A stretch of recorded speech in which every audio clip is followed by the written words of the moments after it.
And what's going on, everyone? Good evening, good evening, good evening. This is Uche Joku, Sneaker Principal, and it is that time for the Ivy League. For the Ivy League Hoodrats. Ivy League Hoodrats. I was realizing I've been like not pronouncing league correctly. I think that's just my Nigerianness, and sometimes my tongue struggles with English words, even though I've been speaking English and speaking American English. And yes, there is a thing that's American English for the better part of my life, but the Africanness in me, in my brain, still pulls my tongue in a different direction. So I struggle with that sometimes. So please forgive me. As you can tell right now, I am solo this evening, but it's all good. It's all good. Brother Tyson might be joining us, might be joining me at some point in time, but I'm not sure. So, but everything is cool.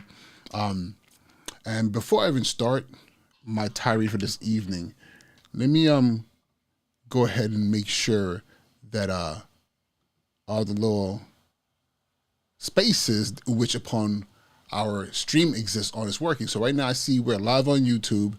Let me see what's going on Facebook. If you're on Facebook, I'm checking to see whether or not everything looks good on your side. So, in the past I've had some struggles with Facebook, and right now I see Facebook as well. I'm going to go ahead and check on Twitter. How are we doing on Twitter? And on Twitter, yes, we're on Twitter live. And lastly, LinkedIn.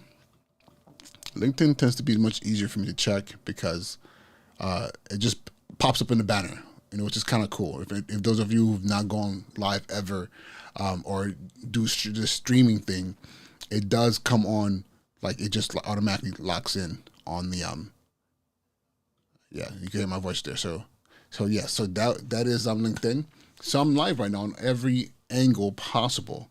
And let me go ahead and really quickly, I got to turn on one more camera, and here we go. You hear that beep right there? I'm turning on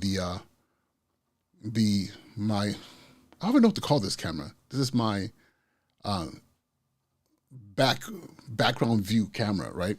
So, which would be this guy. No, that's my overhead camera. So this is the overhead camera, so you can see all my stuff is all set up here. Then here we go. So what's good? So you can see I have all my screens going on. So people actually like seeing my setup here. And what to talk about this evening? Let's go ahead and start. So one of the things that I do want to talk about is and this might not mean anything to anyone listening right now, but one of the things that I talk about from time to time is this right here, this whole space of creating content and going live and creating videos, whatever the case may be. And I've had a lot of people ask me so you do all this, you spend all this money building this out. What does it mean? And what's interesting about that is we live in a world right now where you cannot escape from social media. It's what it's called, social media.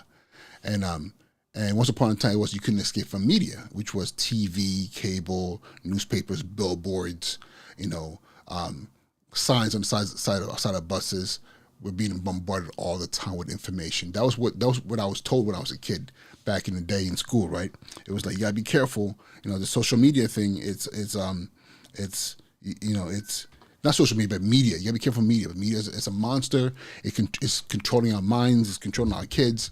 And that was what media was presented as.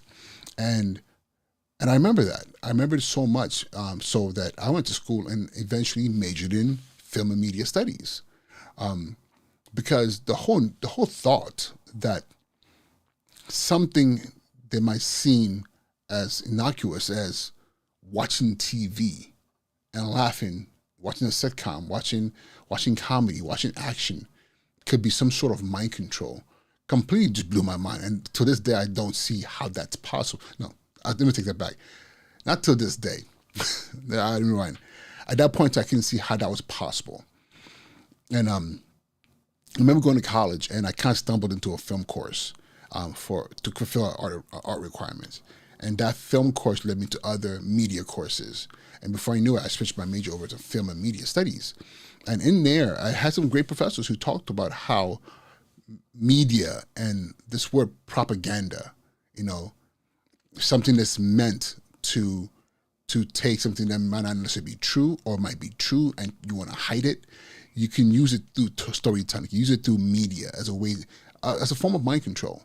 If I get you to believe one thing, then this thing becomes truth.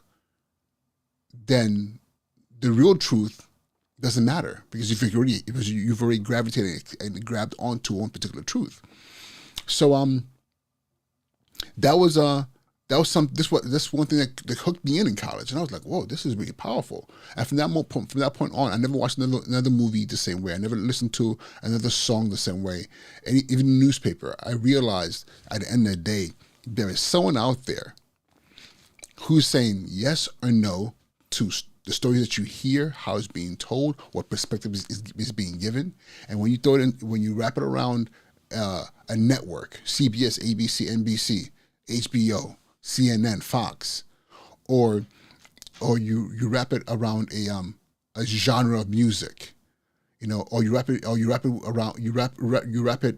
with newspaper, or around newspaper or magazine, then it becomes truth because these are big companies and big entities. Why would they lie, right? So to now in college, this whole notion of social media did not exist. Social media, meaning the media is created by society. We're socially creating it. It's not something that's being controlled by an entity or group of personalities telling us what to believe and not believe. So it's interesting that now, with the advent of social media, that people still